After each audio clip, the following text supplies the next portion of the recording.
Assalamualaikum warahmatullahi wabarakatuh. My name is Funkiana and I'm going to review the article. The title is Assessment and Evaluation in EFL Teaching and Learning. Okay, the title of this article is Assessment and Evaluation in EFL Teaching and Learning. The author is Dr. Effendi Kultom, MA, Department of English Language Teaching, the University of Riau, Pekanbaru, Indonesia, 2014. The reviewer is me, Funkiana. Okay, the first one is background. Assessment and evaluation must be carried out by every EFL teacher. Usually, teachers do tests to make assessments and evaluations. There are two types of tests, namely subjective and objective.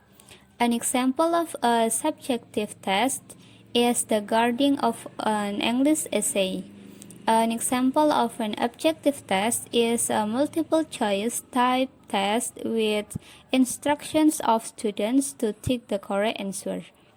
Evaluation of the quality of the teaching and learning process can be obtained from observations, interview, tests, and assessments in class.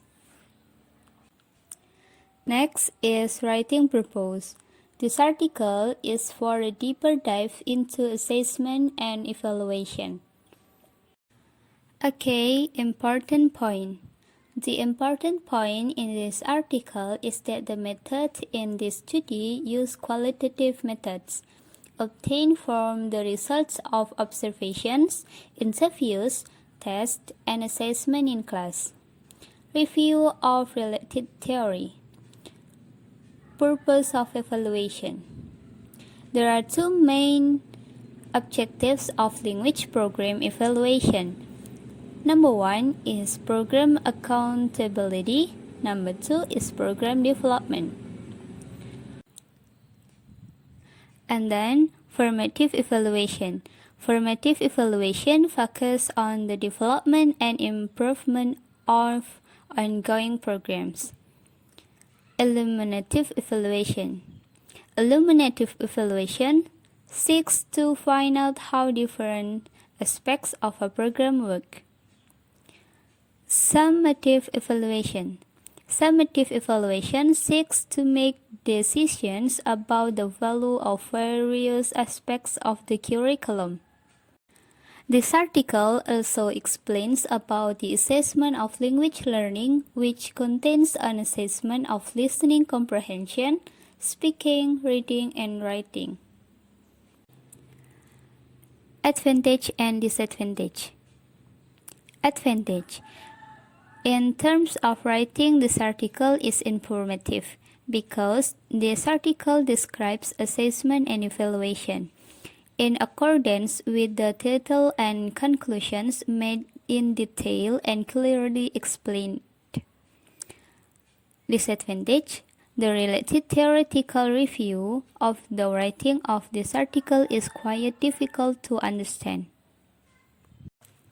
Okay, the last is conclusion.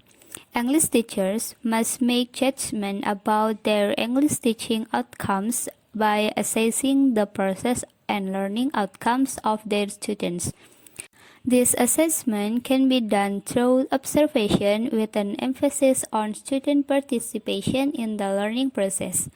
After assessing the process and result of learning English, the student teacher can determine the level of mastery of students.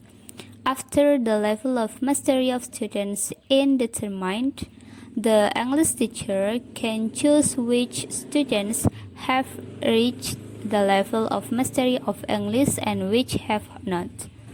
Students who have not reached the mastery level are given remedial teaching, and those who have reached the mastery level are given add-on teaching. Okay, that was the review for me, and I hope it's useful. Thank you. Wassalamualaikum warahmatullahi wabarakatuh.